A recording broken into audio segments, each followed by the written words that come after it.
अस्सलाम वालेकुम दोस्तों, आप देख रहे हो वॉइस ऑफ पाकिस्तानी। मैं हूं मोहम्मद राशिद इकबाल कादरी। सबसे बड़ी ब्रेकिंग न्यूज़ दे रहा हूं मैं आपको कि इस वक्त जो है वो बहुत बड़ी शख्सियत जो है वो नाअहल हो गई है इलेक्शंस के लिए। वो 2024 के इलेक्शंस में नाअहल हो चुकी है। एक ब्रेकिंग न्यूज़ है ये जो मैं आपको दे रहा हूँ। बहुत बड़ी शख्सियत नाअहल हो चुकी है इलेक्शंस के लिए। एक ये मैंने आपको न्यूज़ देनी है। दूसरी न्यूज़, मरियम नवाज़ की आखिरी ख्वाहिशात जो हैं वो मैंने आपको बतानी है कि मरियम नवाज़ की इस टाइम जो आखिरी ख्वाहिशात हैं वो आपको बता रहा हूँ। और उसके अलावा जो है मियाँ नवाज शरीफ साहब जो हैं वो क्या क्या इस टाइम अर्ज कर रहे हैं वो सारी मैं आपको बताता हूँ। सबसे पहले तो आ जाए कि जी एक बहुत बड़ी शख्सियत जो है वो नाहल हो चुकी है। क्यों नाहल हुई है वो आपको वो भी बताता हूँ। और कौन सी शख्सियत है नाहल हो गई है करप्शन चार्जेस के अंदर जो है वो नाहल होने वाली शख्सियत जो है वो जो बाइडन है, ट्रंप है। ट्रंप जो है इस टाइम नाअहल हो चुका है और वो इलेक्शंस नहीं लड़ सकता। ये आज उसका अदलिया का फैसला आ चुका है। ट्रंप अब कोई भी इलेक्शन नहीं लड़ सकेगा। अगली बात आ जाए मरियम नवाज साहिबा की। मरियम नवाज साहिबा की शेर अफजल मरवत साहब ने एक बात बताई। दूसरी बात मैं आपको बताता हूँ। पहली बात मैं जो शेर अफजल साहब की है वो मैं डिस्कस कर दूं आपके साथ कि शेर अफजल मरवत साहब ने कहा कि मरियम नवाज की ख्वाहिश थी कि मैं गिरफ्तार हूँ और मुझे उसकी ख्वाहिश के ऊपर, उसके कहने के ऊपर जो है मुझे बहुत ज़्यादा टॉर्चर किया गया जेल के अंदर। और मेरे साथ जो भी सलूक किया गया जेल के अंदर वो सिर्फ़ और सिर्फ़ उसके पीछे मरियम नवाज़ साहिबा थी। अब अगली बात, मरियम नवाज़ की आखिरी ख्वाहिश क्या है? मरियम नवाज़ चाहती है कि इलेक्शन से पहले-पहले पाकिस्तान तहरीक-ए-इंसाफ जो है वो एक दहशतगर्द जमात के तौर पर डिक्लेयर हो जाए और उसके ऊपर पाबंदी लग जाए। इंतखाबी निशान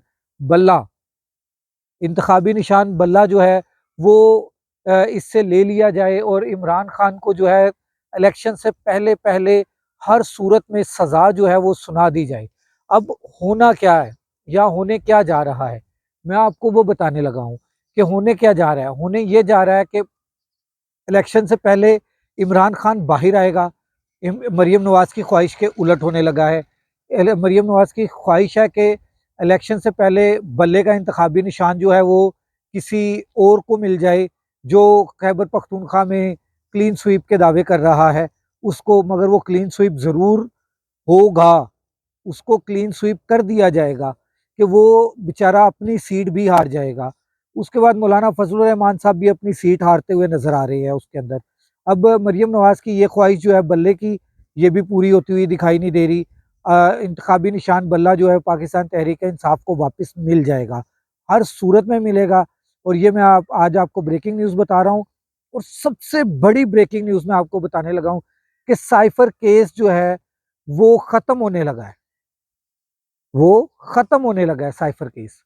अभी पैगाम दे दिया गया है कि साइफर केस को ख़त्म कर दिया जाए क्योंकि उसमें जो है अमेरिका की बदनामी हो रही है और अमेरिका अपनी बदनामी किसी सूरत में नहीं चाहता कि अमेरिका की मज़ीद बदनामी हो इस केस के अंदर। और अब पूरी दुनिया के अंदर जग हसाई हो चुकी है अमेरिका की। और ये मैं आपको बता दूं कि तारीख तो दोहराती है और वो दोहरा रही है। जुल्फ़िकार अली भुट्टो ने भी साइफर केस को साइफर जो है लहराया था और इसी तरह इमरान खान ने साइफर लहराया। अब देखना फ़र्क सिर्फ ये है, इमरान खान ने जितनी बातें की थी कि ये चीज़ें लंदन प्लान का हिस्सा हैं, मतलब कि नवाज शरीफ भी आएगा, मुझे जेल में डाल दिया जाएगा, मेरी पार्टी को मुझे पाबंद सलासल करने के बाद मेरी पार्टी के ऊपर बैन्स लगने की कोशिश की जाएगी।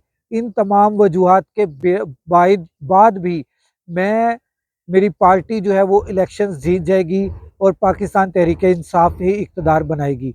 ये मैं अगली वीडियो में मैंने आपको बताना है कि इस टाइम जो बंदर बांट हो रही है वो किस तरह से हुई है और क्या-क्या उसके अंदर किया जा रहा है। और इस वीडियो को आप एंड तक ज़रूर देखा करें। मेरी अगली वीडियो जो है वो आपने लाज़मी देखनी है। अगली वीडियो तक मोहम्मद राशिद इकबाल कादरी को इजाज़त दीजिए। अल्लाह हाफ़िज़।